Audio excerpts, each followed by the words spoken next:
Once again, we'd like to welcome you all here tonight to our Board 26 Coaches Rules meeting and questions and answers.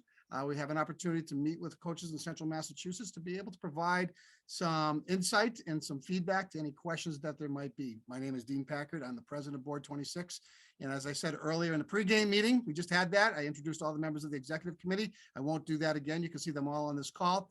But tonight's meeting will be run by our interpreter, Dave Gustafson, as well as our assistant interpreter, Jim Marine. So at this point in time, I would like to turn the meeting over to Dave Gustafson. Dave?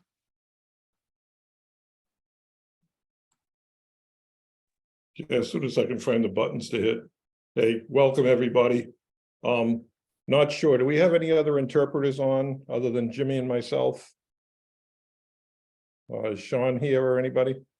I didn't see them in the room. We have 15 on this call. Okay, cool. So there are very few rule changes this year. And one of them has to do with basketball. Well, maybe two of them have to do with basketball. The first rule change that they came up with is hair adornments.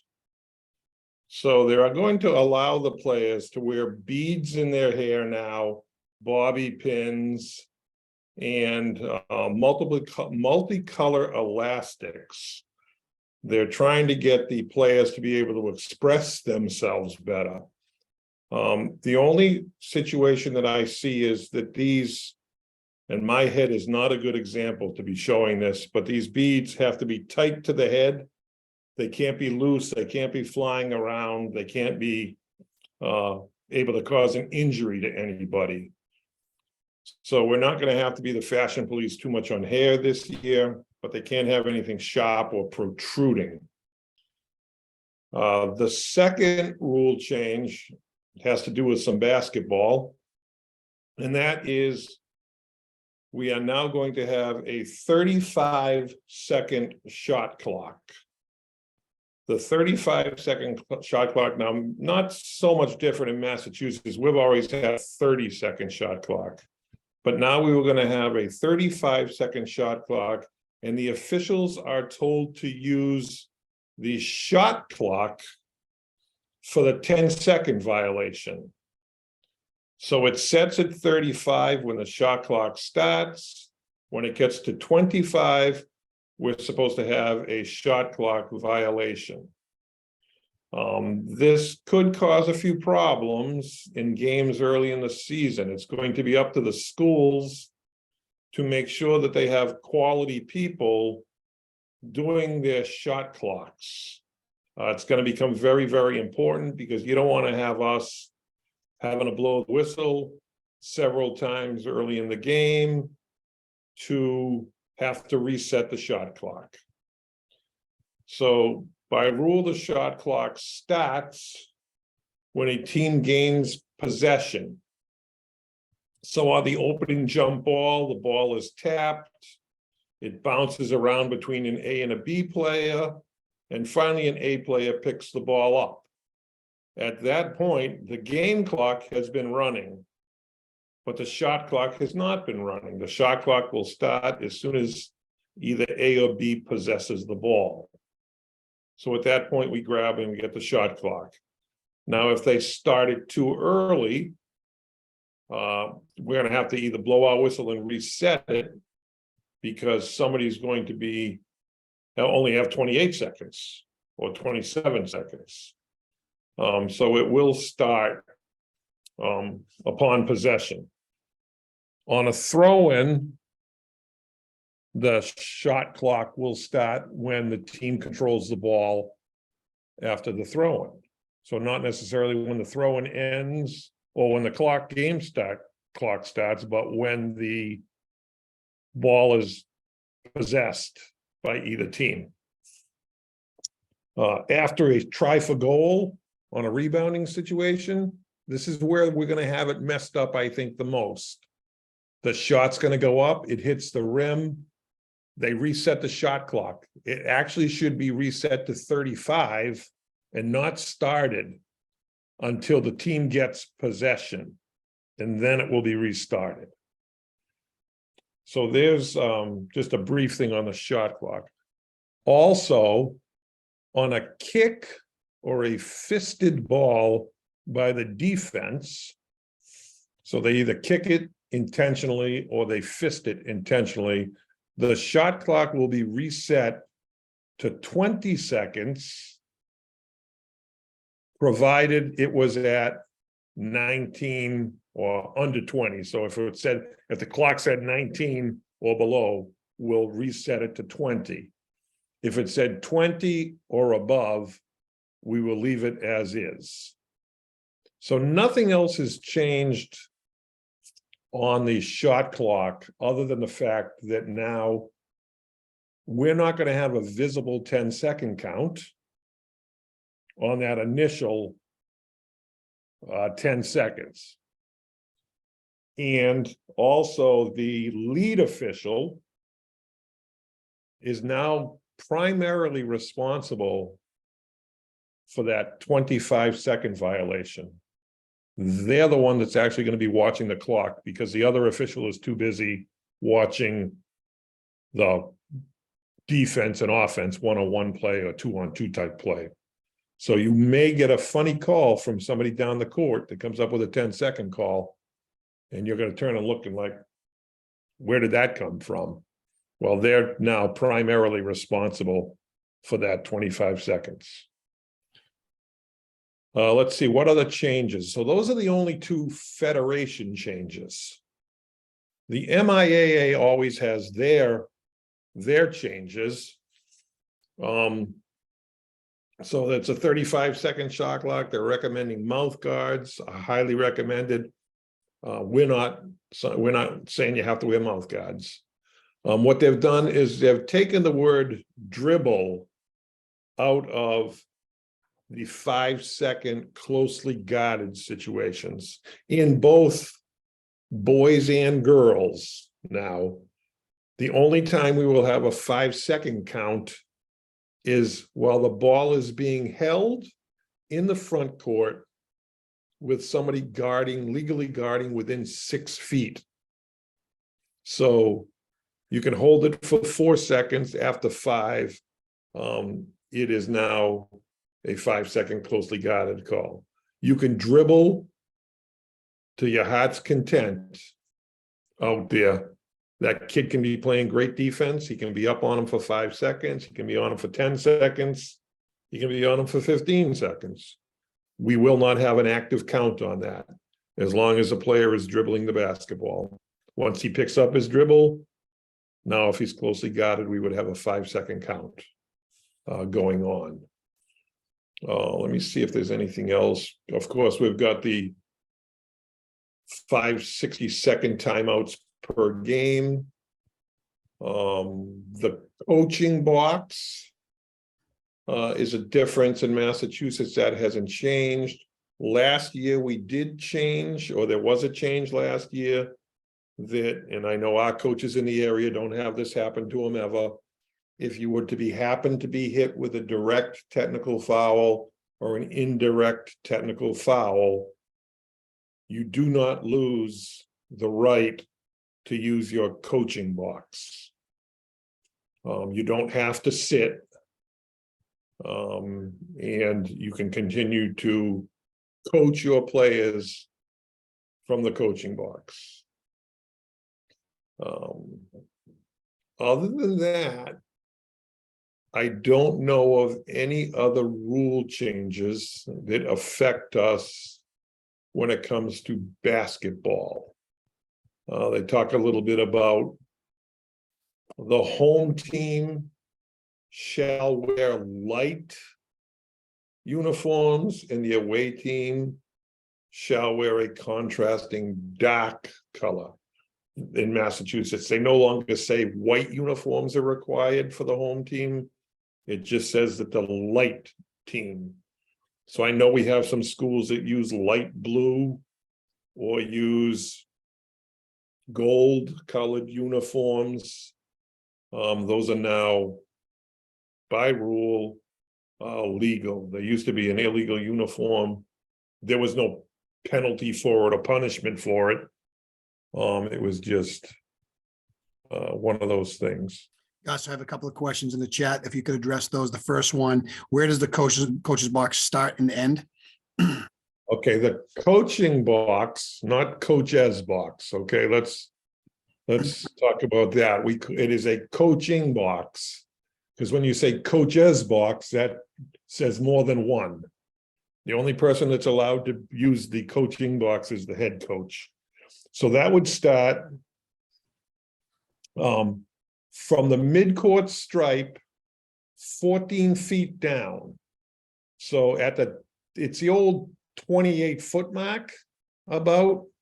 So you've got, if you started at midcourt and you go to 14 feet, draw a line there at that 14-foot mark, you have from there to the end line.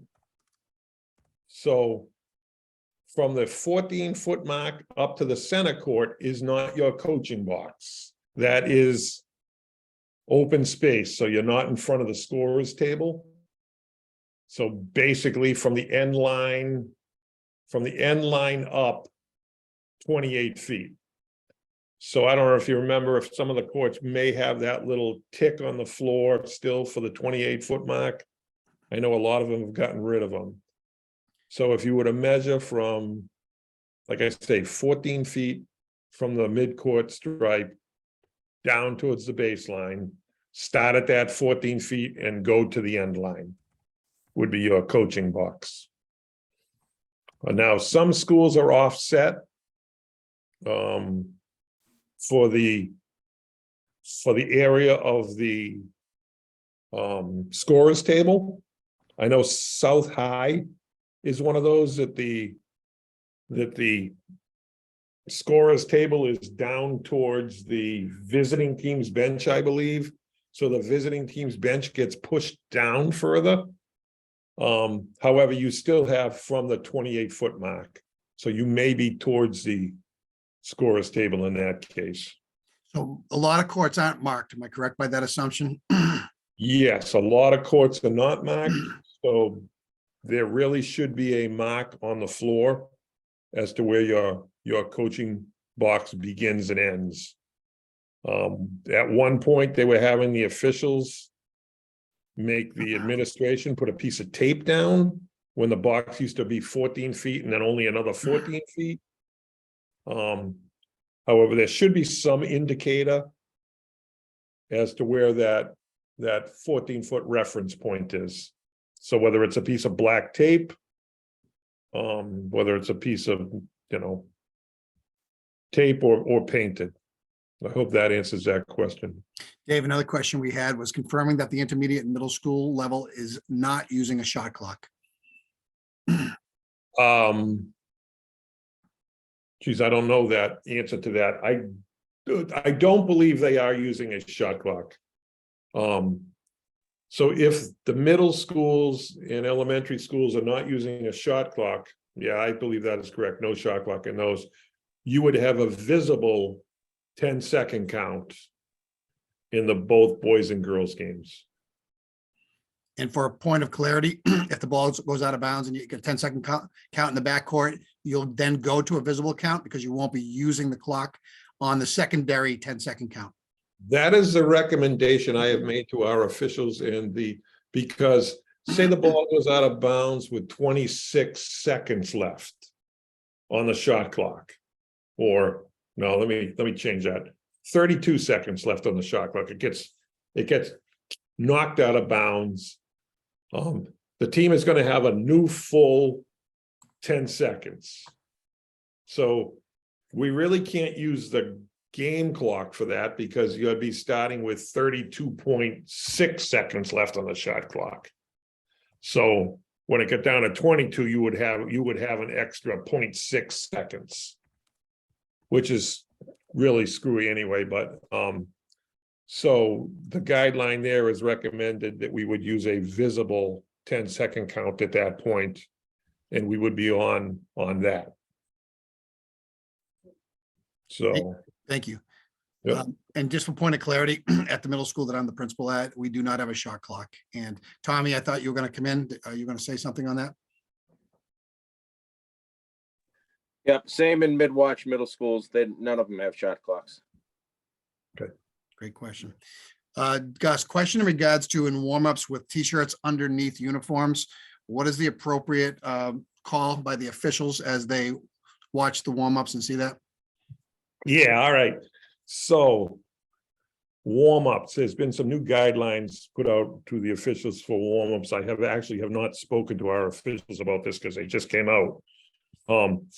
So as we go out onto the floor 15 minutes before game time, we are told to observe the players, and if there's any jewelry issues, uniform issues, or whatnot, we are to go to the head coach, not to the players, not to an assistant coach, but to the head coach. Let the head coach let them know what the problem is. So say a team has maroon uniforms and they have white t-shirts on underneath them. Those would be illegal t-shirts. The t-shirts have to be the base color of the uniforms. So you would have to have them remove the t-shirts from underneath the uniforms. And we're to go to the head coaches with that. It can be a little difficult at times because what happens is before the game, these players are out on the court sometimes with warm-up uniforms on, or they have t-shirts that say, you know, the school name on them, warm-up t-shirts or warm-up uniforms. And they don't take them off until they're announced before the game starts. So all of a sudden, we as officials are watching the players come out onto the court during the announcements of the starters. And we look and there's 3 out of 5 starters are illegally equipped.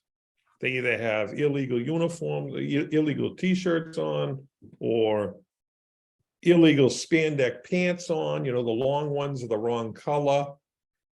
So it is the onus, the responsibility of the head coach, to make sure that their teams are properly equipped. And in proper uniform. And there's nothing worse as an official, in my opinion, than us have to be fashion police and go out there. And that's our first responsibility, is to go to a head coach and say, Coach, your players are not legally in legal uniform. That's the last thing a head coach needs to hear, because you got enough on your mind than to worry about uniforms.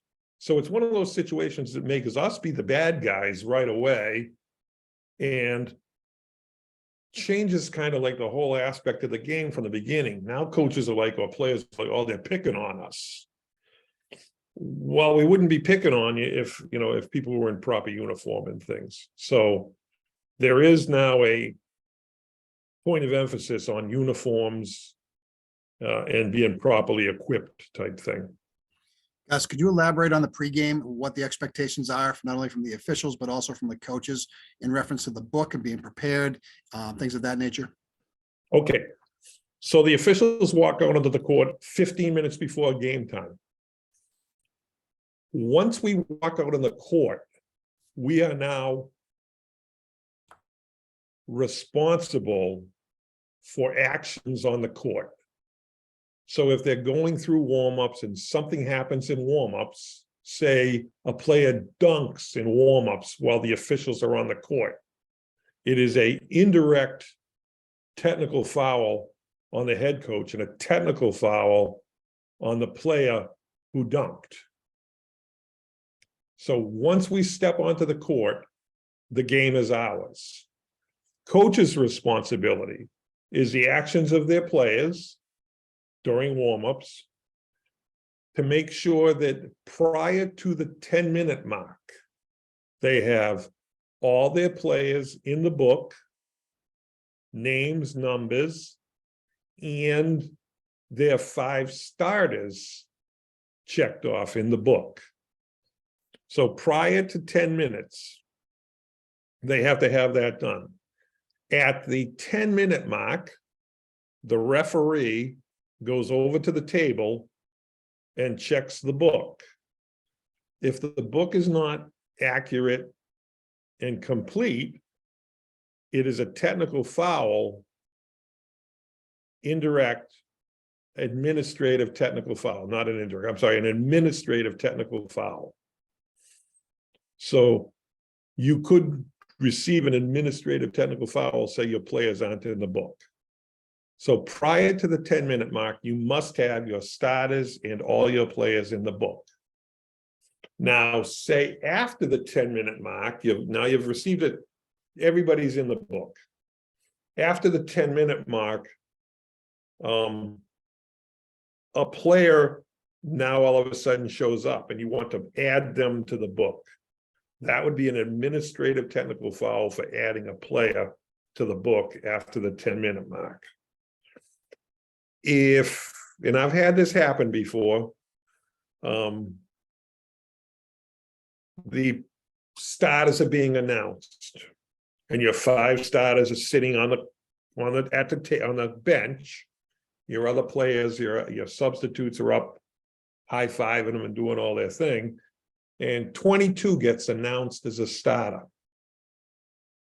And 24 is the last player sitting there as a starter, sitting on the bench. 22 gets announced because in the book, 22 is listed as a starter.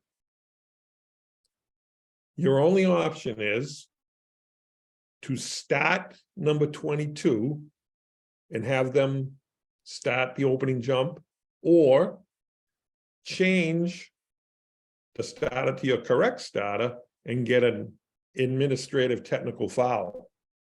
So once that player is in the book, you would have a technical foul. Now, most officials, myself included, I will go over at the 11-minute mark, not the 10-minute mark. And I may have to hurry people along a little bit.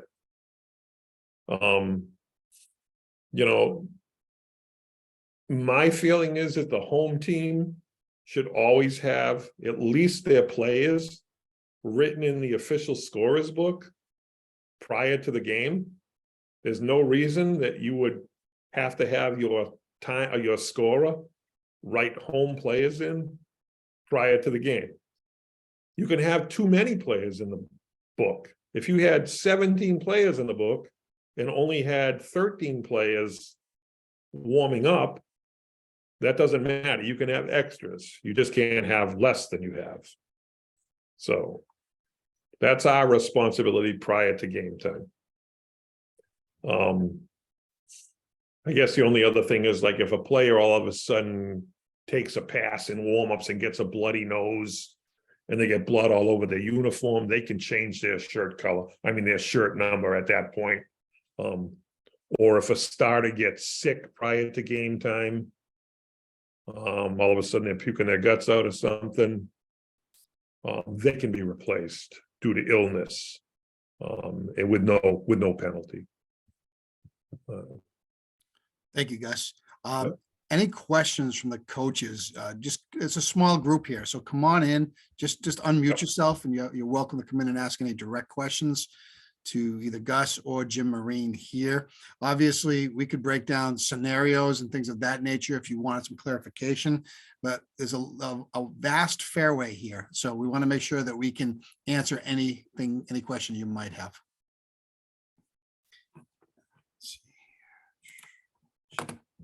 I thought sportsmanship was a point of emphasis, and I was wondering what that entailed, and if it is MIA or national point of emphasis. Yeah, sportsmanship is both MIAA and Federation point of emphasis. What that entails is behavior of, we'll start off with us, behavior of as officials, behavior as coaches, players, anybody who's on staff for a school, fans, timers and scorers, anybody that's actually involved in the game in any way. We're supposed to make sure that there is a game administrator that is at the game and a presence at the game if there's any issues. The game administrators should actually announce themselves to us prior to the game. What else would that be? General behavior. I actually have instructed our officials, I call it the 3 W's, walk them, warn them, and whack them. The first time that a coach is overreacting or trying to show an official up or out on the court, out of the coaching box, I recommend that we go over to that coach and try to just walk them back a little bit, so that they're not out on the court causing a problem, and then talk to them. So you walk them. The next time there's an exception or they take exception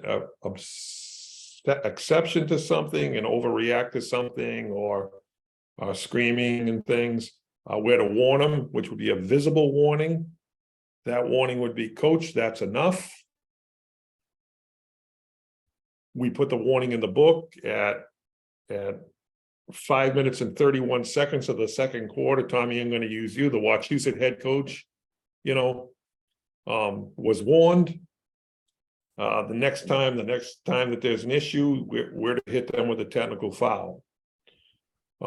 We don't want to be headhunting for coaches. We don't want to be doing anything like that. But at some point, we now as officials, that's all we have. If we're going to warn somebody 5 times, we're not doing our job. It does us no good to give 5 warnings to somebody because let's say, Tommy, you're on your end of the court and you're not saying too much. You're talking, but you're not saying too much. And the other coach on the other end of the court is being obnoxious and going bonkers.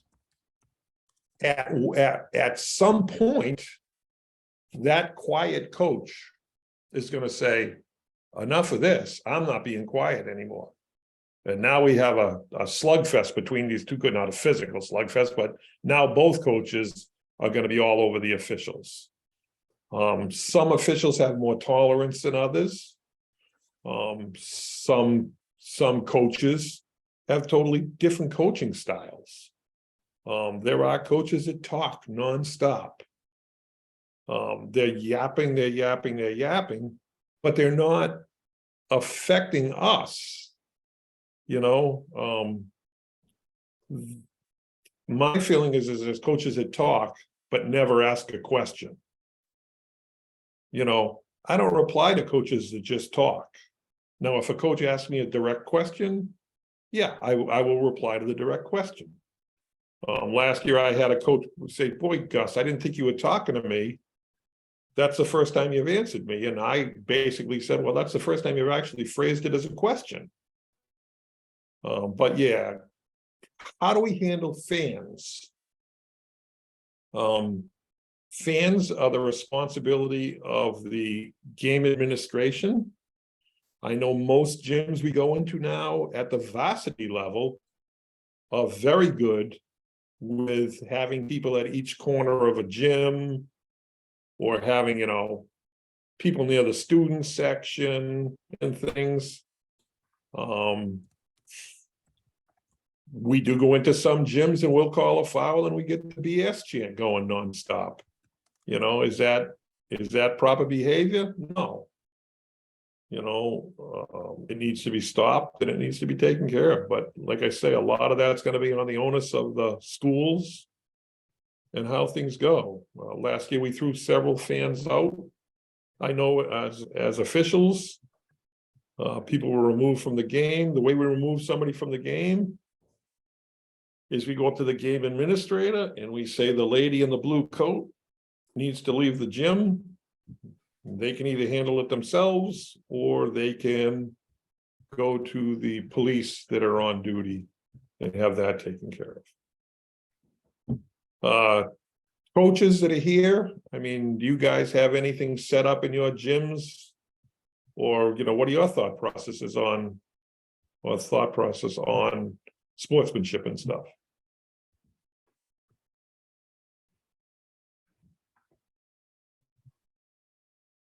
Tommy, I know when we go to your gym, you've got several staff members that are in the corners and things.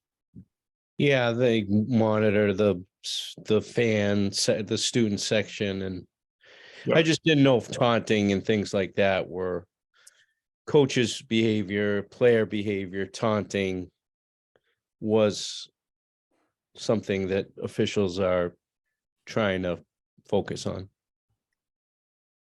So we should be focusing on taunting because taunting's always been there. We should be focusing more on taunting. We probably should be focusing more on coaches' behavior. Like I say, I tell these people that's all they got. All we have for our defense is to take care of business with a technical foul or a warning. A lot of times we now have a lot of younger officials that are working games. We have a lot of people that are working a lot of games. As everybody knows, we're down on officials in every sport. We have good quality officials. We got a real good group that just came in, but we got real good quality officials. But some of them don't have the experience in things of a lot of the officials that we've had over the last, say, 4 years ago and on. We had a lot of depth. Now we don't have quite as much depth in our official ranks. We're trying to get it. We're trying to build it up. I will say this: we've had a lot of younger officials.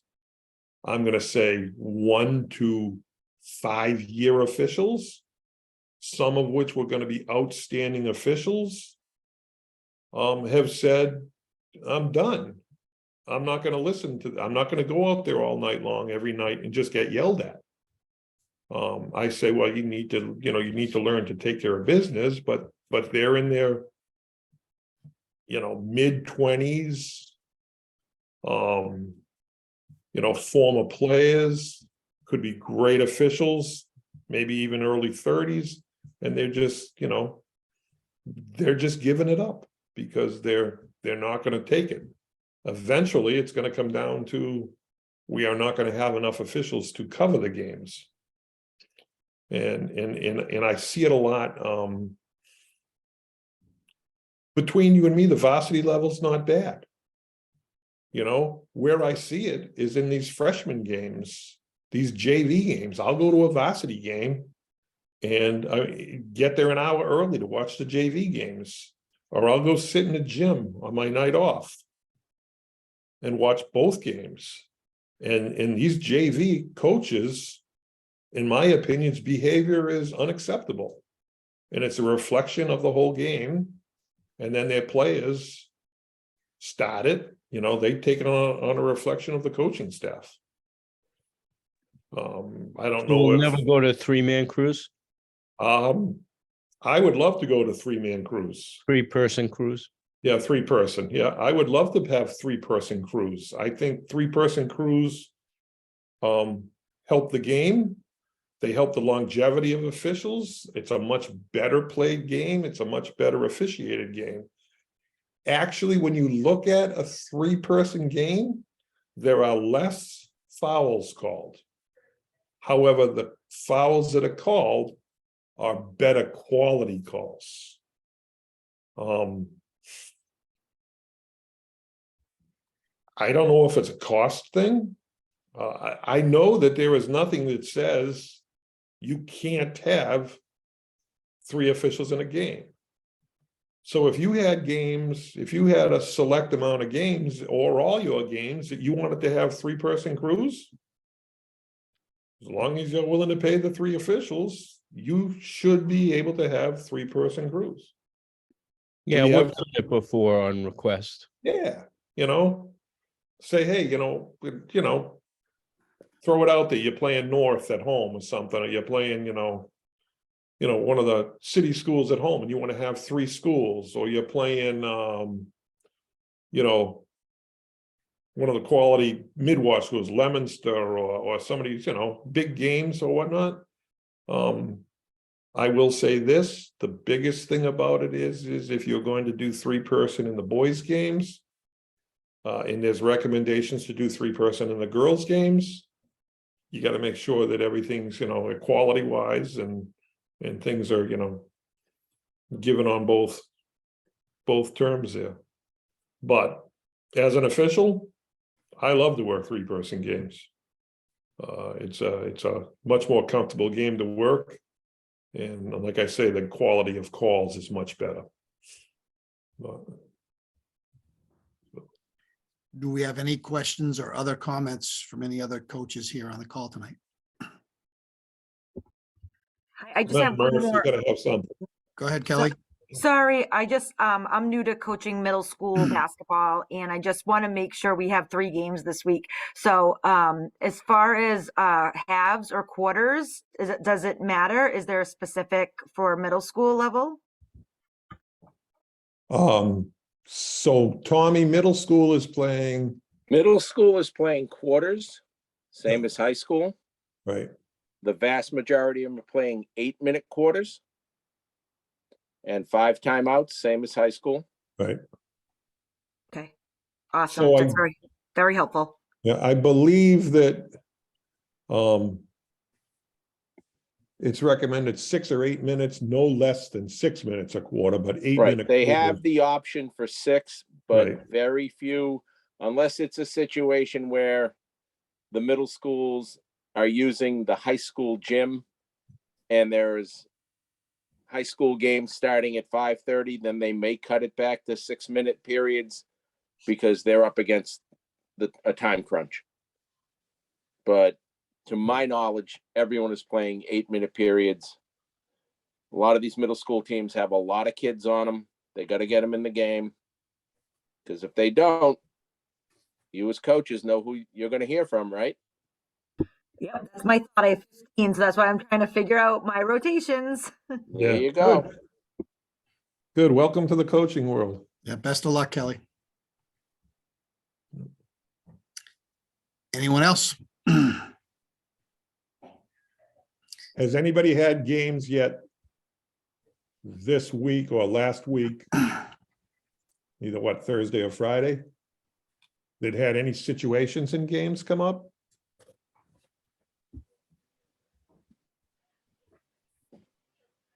I know we got some coaches on here that like to ask questions and talk. In the meantime, Gus, can you define backcourt and what that looks like, the 3 components, so the coaches can have an understanding on how to, first of all, establish front court presence versus the 3 components to be in the front court?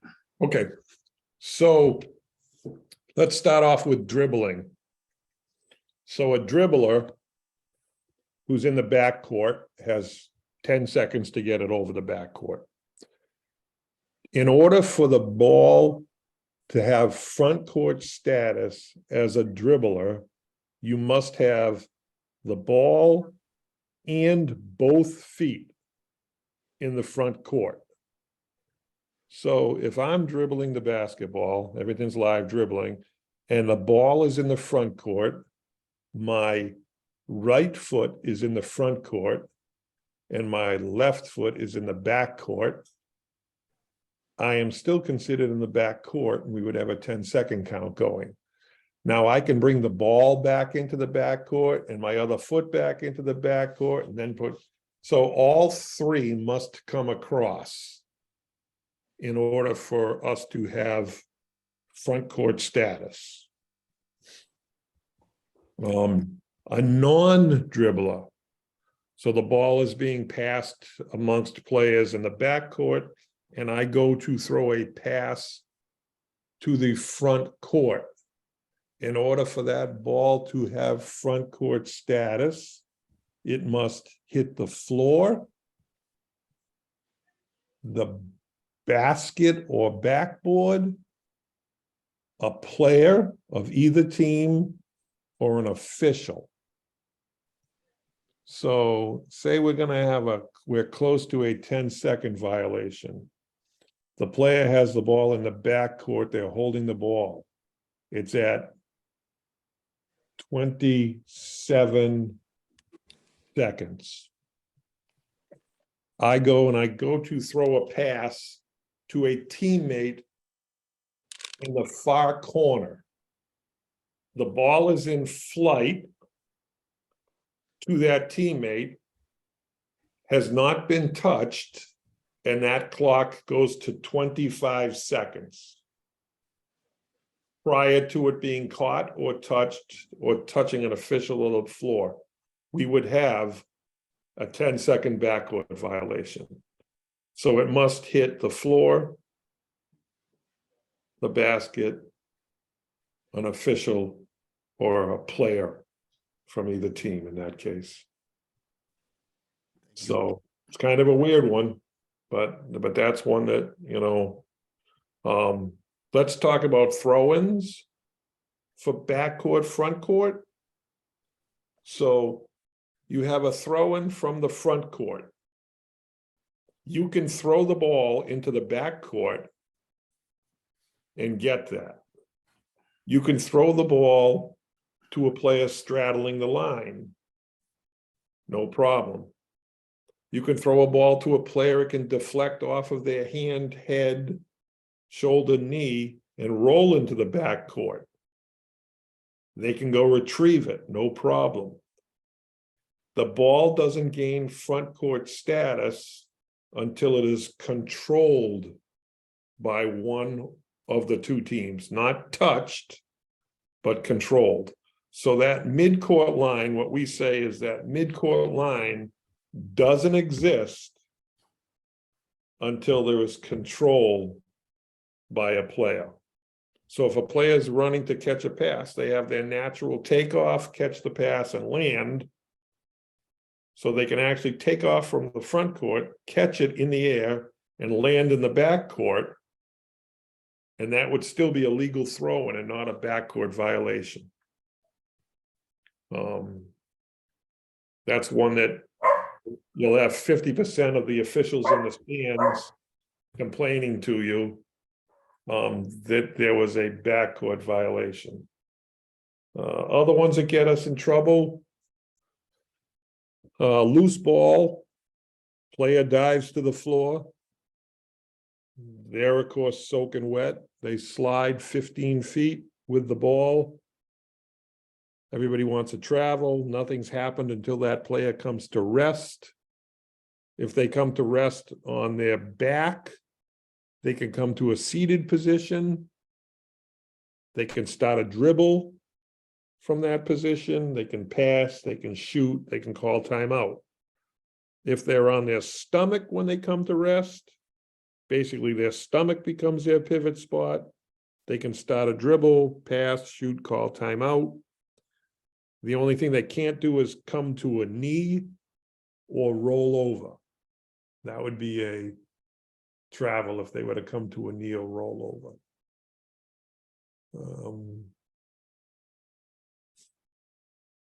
What else? Other weird ones. A player can call timeout while going out of bounds in the air. So if they're going to save a ball, a player or their coach can call timeout. Any player or their coach can call timeout in the high school game. Gus, can a player leave the court, in the front court on sidelines or end line? Yes. So a player goes to save the ball. They save the ball. They end up out of bounds. Let's go this. A long pass goes over my head. Right? I've beaten everybody down the floor. It's going to go out of bounds. I catch it. I drop it back out on the court. I go out of bounds 2 steps. I turn around. I put one toe back in bounds. The other foot's up in the air. I grab the basketball. That would be a legal play because I went out of bounds on a basketball play. Momentum. Momentum, basically, to save the ball. And I came back in bounds, and any part of my body that comes back in bounds, so my foot that comes back in bounds, once a toe's down and nothing is out of bounds, I have gained status back in bounds.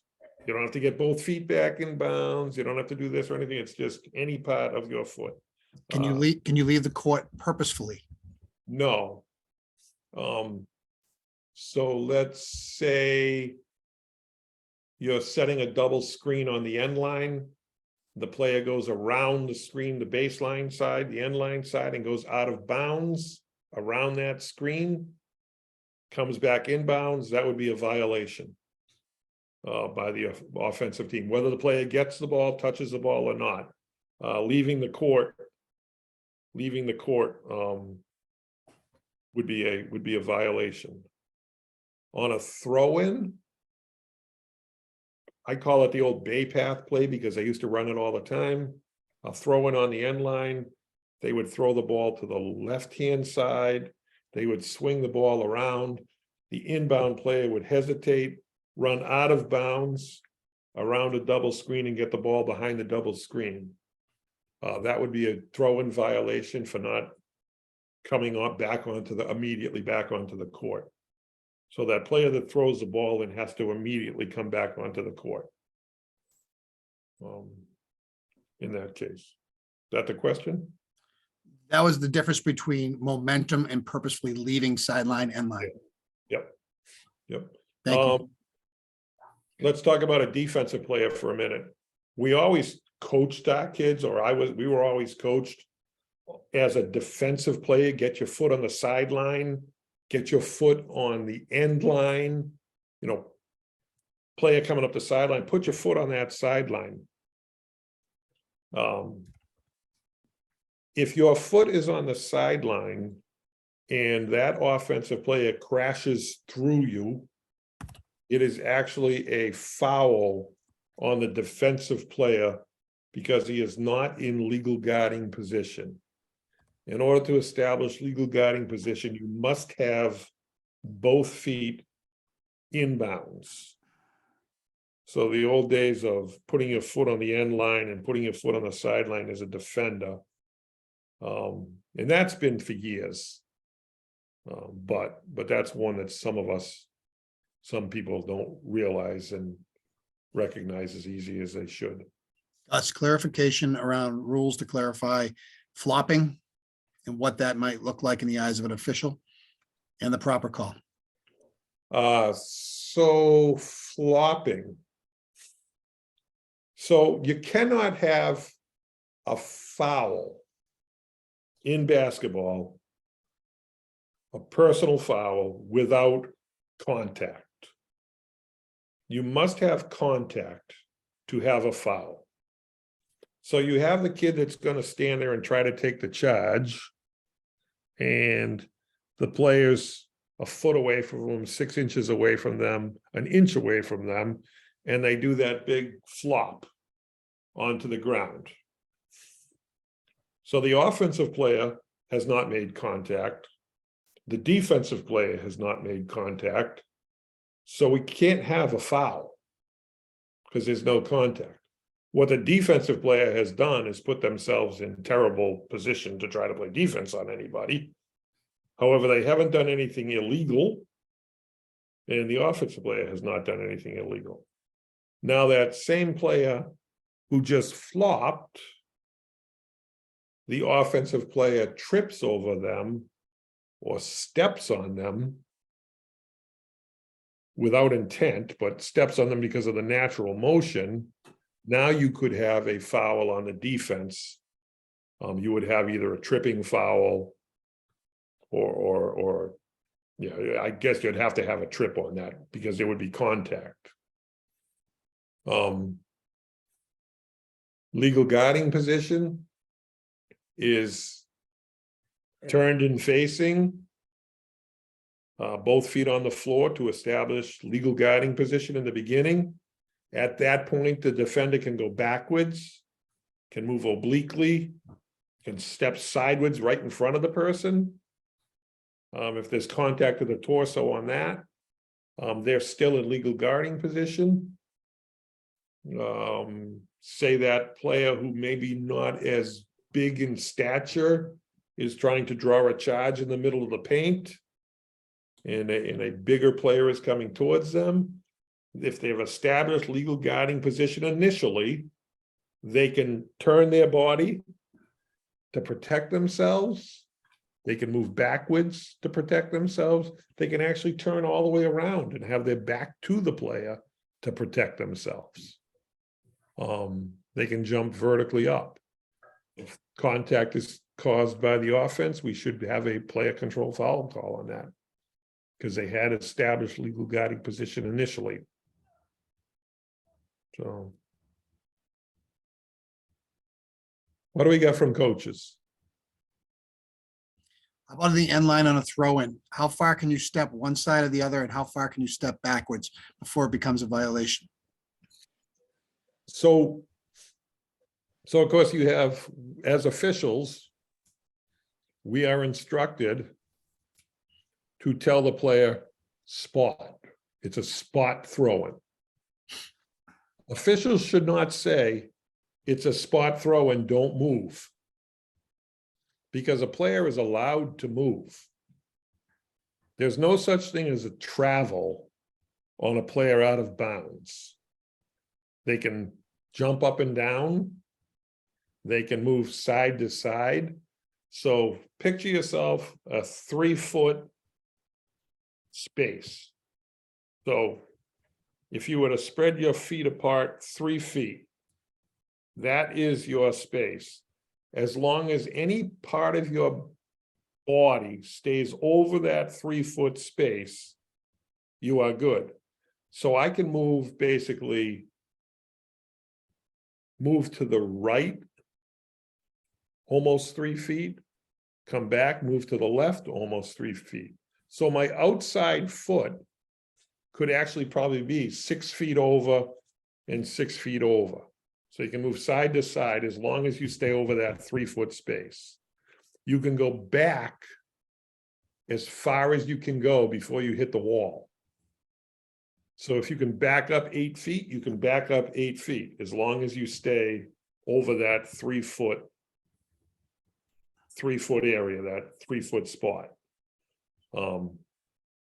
The only thing you have to do on throw-ins is you have to release the ball within 5 seconds. You have to release it directly onto the court. And you can't step over the line. So the end line, if a player was to step on the end line while making a throw-in, that is perfectly legal because it is an out of bounds line and you are still out of bounds. If you step over that line, you would now have violated. So those are the things. Get rid of it within 5 seconds, throw it directly onto the court, and make sure that you don't step over the end line and stay within that 3 foot. And your foot doesn't have to even be on the floor. It just has to be over that 3-foot area.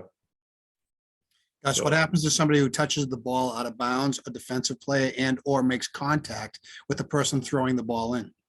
A defensive player makes contact. So yeah, defensive players. So let's start off with the defensive players right up on the ball. Reaches across the line. So they reach across the line. They don't touch anything. They don't touch anybody. They just reach across the line. We would have a whistle. We would have a delay of game warning for breaking the plane, the end line plane as a defender. So we would have a warning for that. You would then at the next level, say the player reaches across and we all know slaps the basketball, makes contact with the basketball. We should all know at this point that you have a technical foul for that. So technical foul, charged to the player, 22 technical foul, charged to the player. One of his 5 for disqualification, one of the team's 7 for the bonus, 2 shots to the offended team at the right basket, and the ball now goes to mid-court opposite the scorer's table for striking the ball. I don't hit the ball, I hit the player's arm. So I hit the player's arm. we would have an intentional foul on that player. So it's 2 shots and the ball, but the ball at that point would be back at the spot of the foul where they reached through the plane. So that's that situation. Now, I mentioned warnings. I mentioned a warning there. So there are 4 warnings, and Jimmy, you may have to help me out with these, of course. There are 4 warnings: breaking the plane, slapping hands, or huddling at the free throw. So defensive teams that huddle, or teams that huddle, all those 15 high fives they have to give could be a warning. And those are provided that they're interfering with the official doing their duties. Failure to have the court ready for play after a timeout. So you bring your chairs out onto the court and somebody spills a thing of water.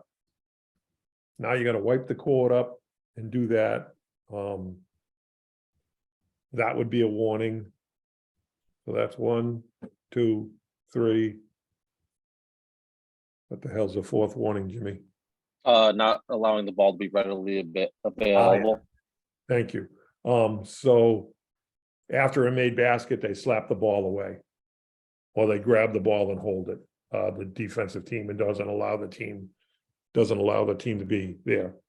So I just gave you 4 warnings.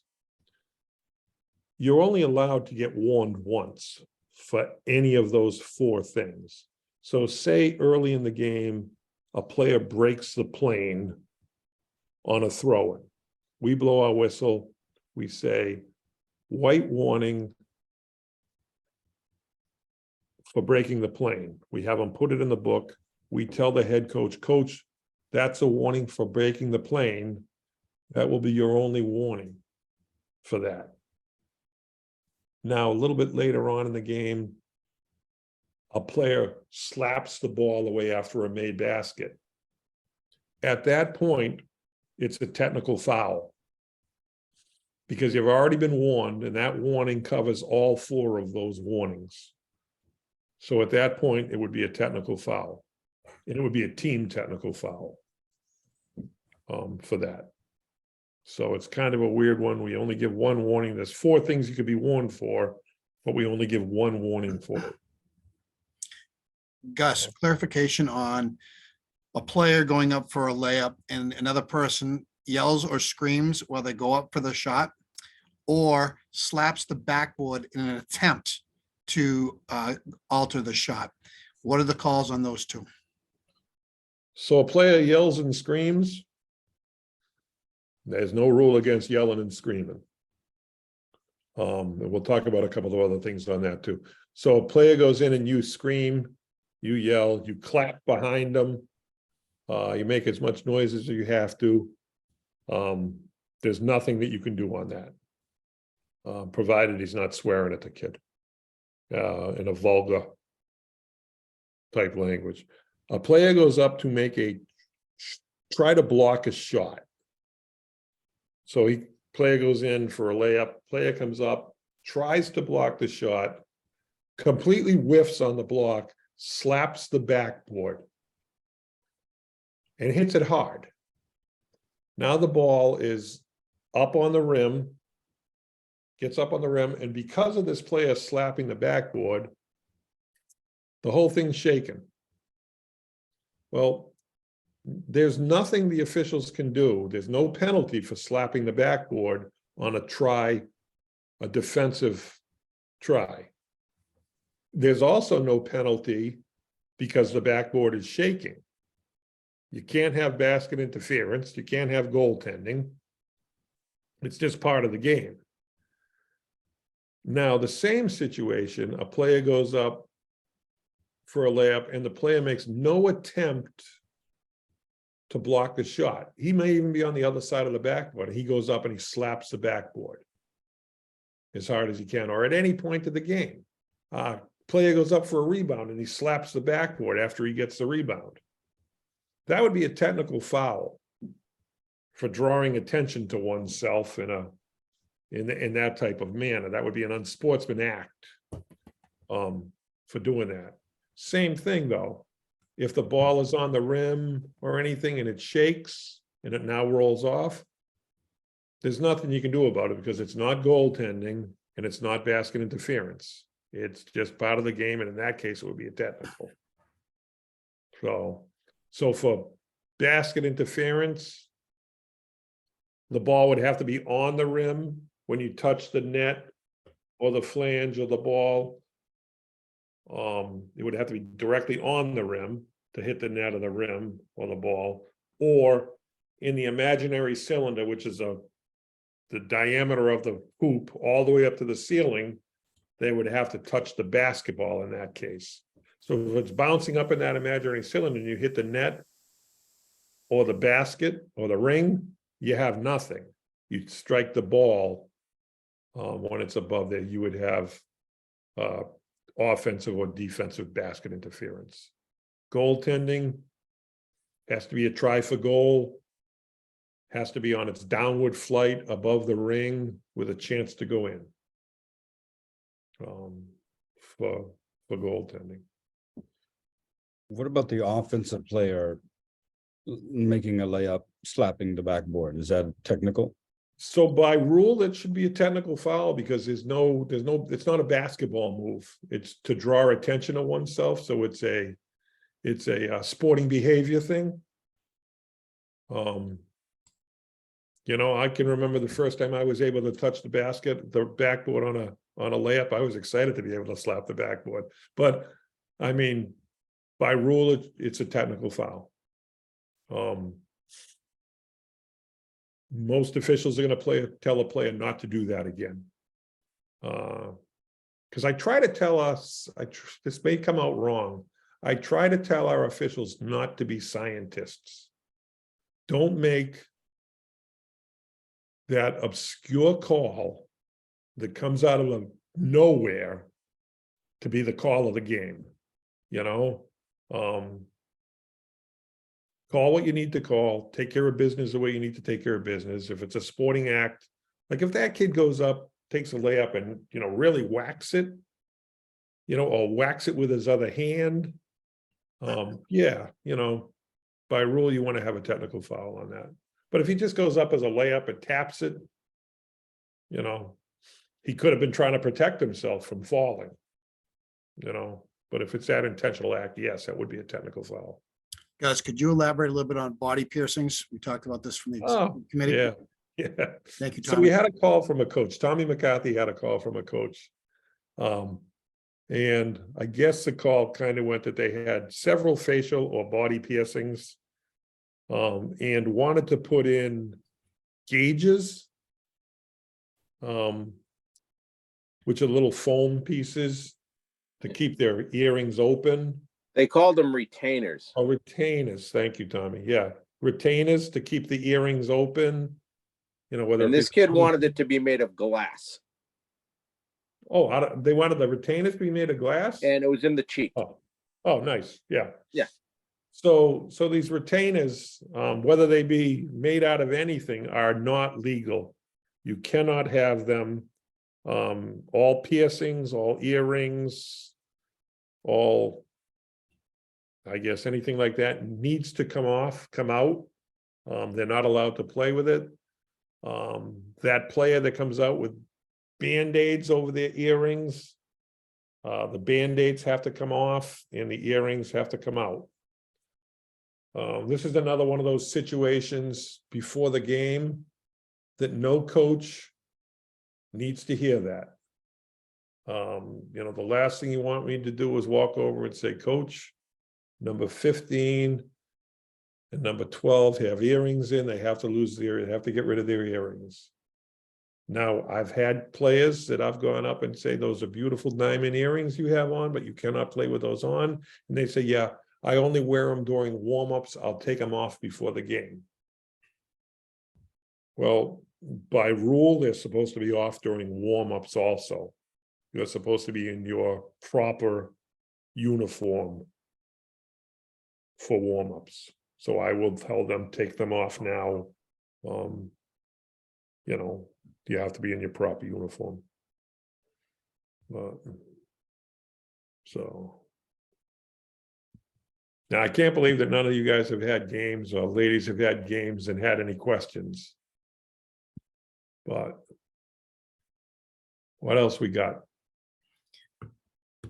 We have about 10 more minutes on the call at the latest, so this is your time to ask. I really appreciate you guys being here tonight. We all appreciate the opportunity to be able to answer these questions.